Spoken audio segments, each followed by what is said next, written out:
everybody, and welcome to the Business Growth and Entrepreneur Podcast. I am Bill, the company's expert, and I'm here to ask you one simple question.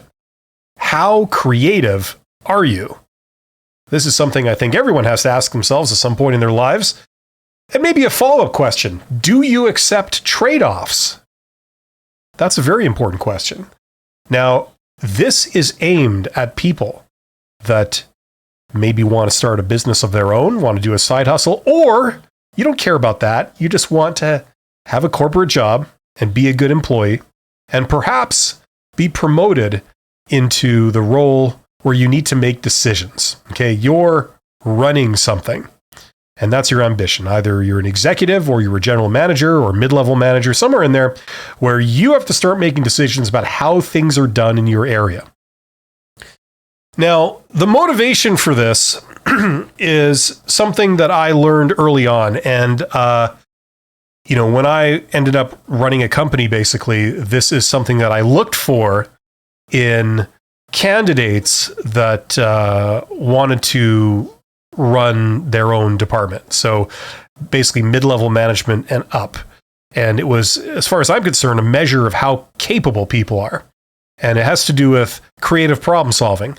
Now, in my mind, okay, I'm going to tell you guys how I've rationalized this. And, you don't necessarily have to do the same thing as me, but don't get offended by this. But I always had a bit of, in my head, a continuum. On one end would be engineers. On the other end would be accountants. And there are obviously exceptions to this. But in my experience, I have witnessed that among the people less likely to simply accept trade-offs are engineer types. Okay. And on the other extreme, the people most likely to just accept trade-offs unquestioningly were accountant types. Obviously, there's going to be exceptions to this, but just in my experience, that's how I began rationalizing this based on my observations in over 30 years of business. Now, here's what I mean. Okay. What's a trade-off? Well, probably the easiest way to think about it is a car, okay? If you have a fast car, you can have a fast car. You can have a car that goes very fast, high-performance car. It's got a big engine in it. It can take you 0 to 60 in 3 seconds. This kind of thing, right? But usually that comes with some trade-offs. Number one, it probably guzzles a lot of gas. Number two, it probably can't carry very much in terms of storage. Number three, it's probably expensive to maintain. Number four, it's probably expensive to begin with, to buy. Okay?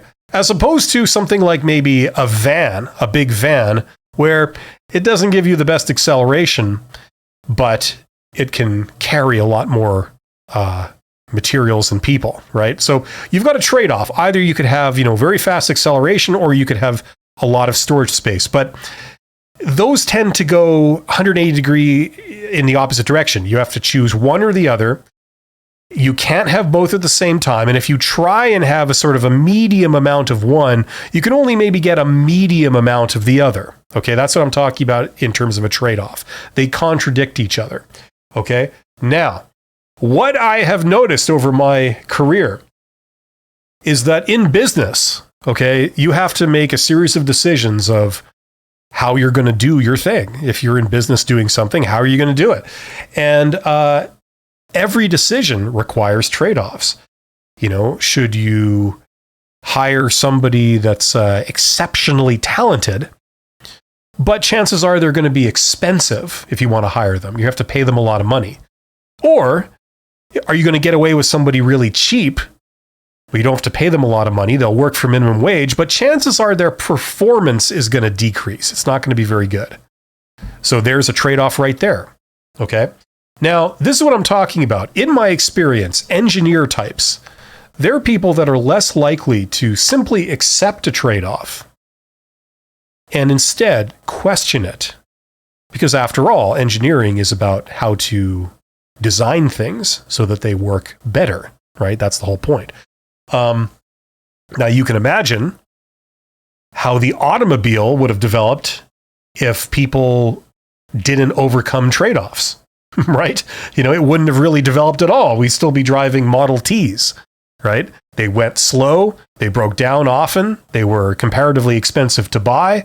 It was hard to maintain them. And they did not give good gas mileage. They caused a lot of pollution, and they couldn't carry very much, right? And over the years, we have a car now that, it's more or less the same form factor, but every respect has been improved. Every spec, every metric has been improved. Better performance, more horsepower, more reliability, more safety, easy to maintain, carries a lot more space, is more economic on gas, causes less pollution, et cetera, et cetera, et cetera, right? Okay, so people have overcome these trade-offs along the way. And engineers, for example, have a history of doing that. That's their very job. At least you could argue that. Okay, now in my experience, as I said, what I rationalize is the accountant types. People, and I'm not picking on accountants specifically. I'm really not. There are some brilliant accountants, and they're very necessary and all that stuff. However, I've noticed in my experience that these tend to be the types that in their mind, they will not only accept the trade-off, but their minds will be so closed to questioning it or testing it that you can't convince them that it's not a trade-off. That's just been my experience. Now, for innovation to take place, we have to confront trade-offs. Okay, it's just not possible to accept them as they are and try and move forward. We have to challenge them. So the equivalent of that would be to say, okay, we need to build a car that gives us more horsepower and better fuel economy. Okay, normally those two things would contradict. They would go, you can either have one or the other, but not both. Well, we're going to try and find a way to get both. Okay, this is what innovation is, and it involves revolutionary change. And the problem is, in my experience, a lot of people don't even think of that. It's not that they try and figure out a solution to that problem and fail. It's that they haven't even thought of addressing that problem. So they've put absolutely no thought or effort into trying to solve it. And consequently, they don't solve it, right? It's not that that problem is earth-shatteringly hard. It's just accepted. It's accepted as a trade-off. We don't question it. And we proceed as if it's a given that you can't have high horsepower and fuel economy at the same time. Now, if the world of engineering has taught us anything in the last 100 years especially, it's that pretty much almost every trade-off is not a trade-off. With a little bit of ingenuity, we can actually come up with solutions that allow us to get the best of both worlds. Okay? So my question to you is, are you creative, or do you simply accept trade-offs, or do you question them? Now, if you question them, okay, that's the beginnings of something great, okay? Because if you can make headway against trade-offs, you can be a very formidable, very capable person.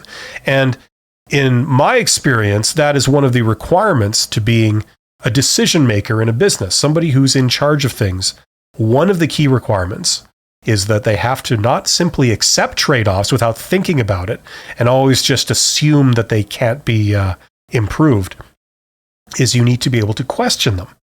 Now, some things can't be solved, and they can't be solved in a practical way. However, a lot of stuff can be. So the first question is, do you simply accept trade-offs, or do you question them? Now, if you question them, that's your first step.